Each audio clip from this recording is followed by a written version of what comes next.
Yo guys, what is going on? Welcome back to the channel, and of course, welcome back to the 4th episode of the 365 Days of Forex series.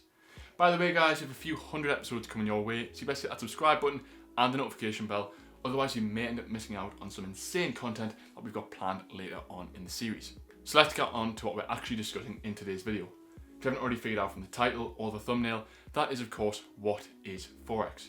So without further ado guys, let's get into today's video.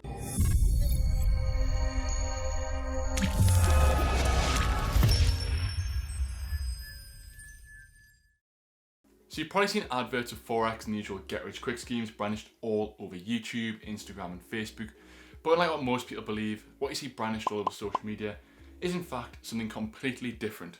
But let's leave that for the moment as we get into the nitty-gritty a bit later on. For now though, let's look at what Forex is, why people trade Forex, and some of the reasons why you should maybe not consider trading Forex when you start your trading journey.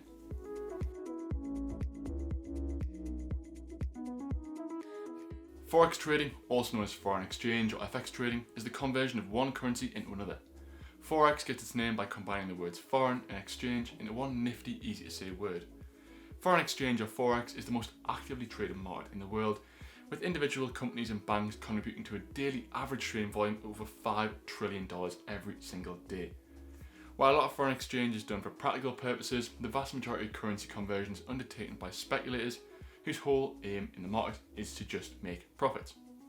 While this large trading volume means the volatility of currency pairs is lower than other assets, high amounts of leverage allows Forex traders to make huge sums of money in a short space of time.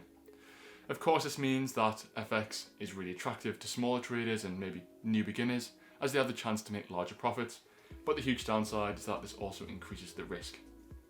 Forex trading works like any other exchange where you're buying one asset using a currency. In the case of Forex, the market price tells a trader how much of one currency is required to purchase another.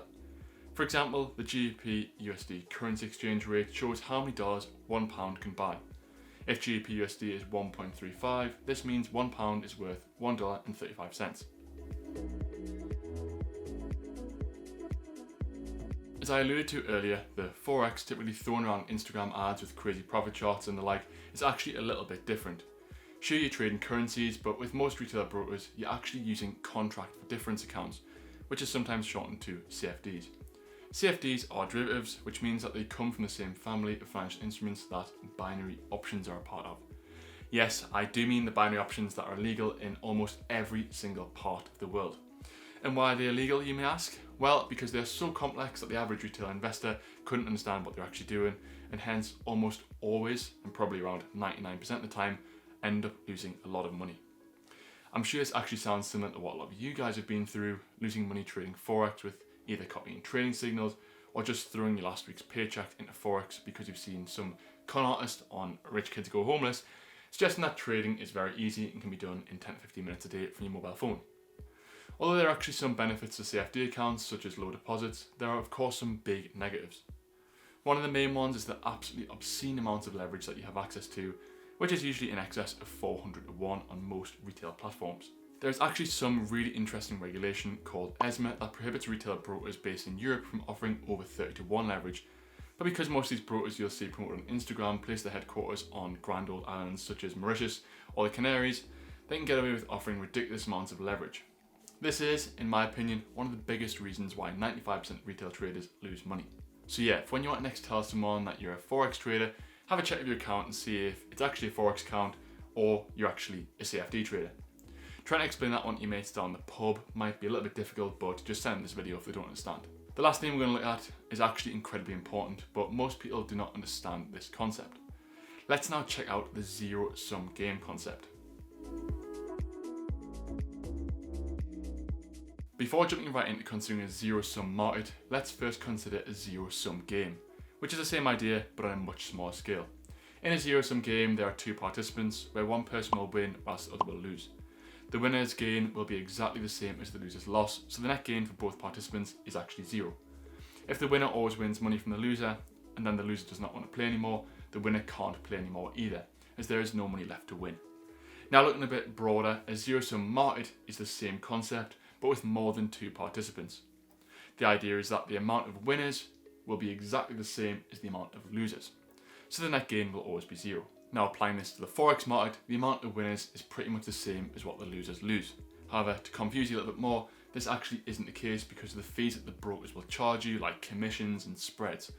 However, to look at this in a bit more depth, we're going to have to pretend that we're incredibly lucky and have zero spreads and commissions when trading. So in a zero-sum market, we know that the total of the winners' gain will be exactly equal to the total of the losers lost by losers. Let's take a look at an example.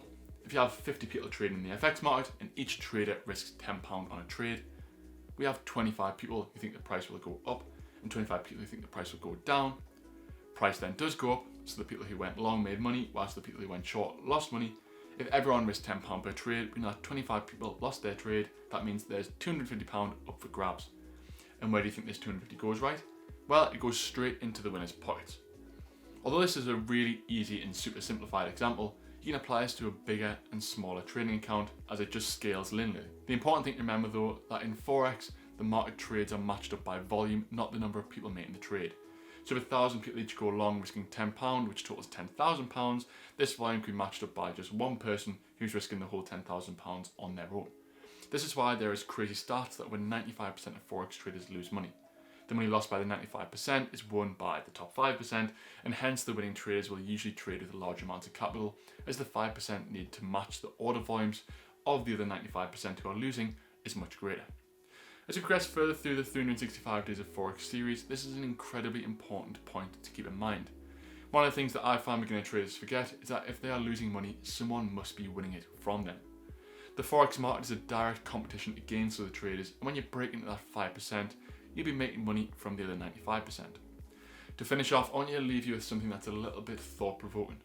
As we know, the Forex market is a zero-sum game, and around 95% of people lose money. For the larger traders, i.e. the 5% that actually win from the 95%, they still need the 95% of people to be losing money. This is one of the reasons that you don't see a lot of great trading education out there. The people who could actually make a great trading educational course are the 5%, and these are the people who are winning, and they actually need the 95% of people to lose so they can keep making their profits. However, there's quite frankly a lot of crap information out there, and the better traders don't actually mind this, as it keeps the 95% of people trading in the hope of one day making it into the 5%. If you sat there thinking that I need to go and whip my tinfoil hat on, go and check out any retail Forex broker's strategy section and see if it's even remotely useful. I may even try this myself at some point, so if you want me to make a video on this, let me know down in the comments below and I'll get it done. So guys, there we have it. It's the 4th episode of the 365 Days of Forex series. I'm super gassed to get on the more juicier and arguably a bit more exciting content in the coming episodes. But remember, if you want us to keep pushing these episodes out, then be sure to hit that subscribe button and be sure to smash that like button. With all that in mind guys, thanks for watching and I will see you in the next one.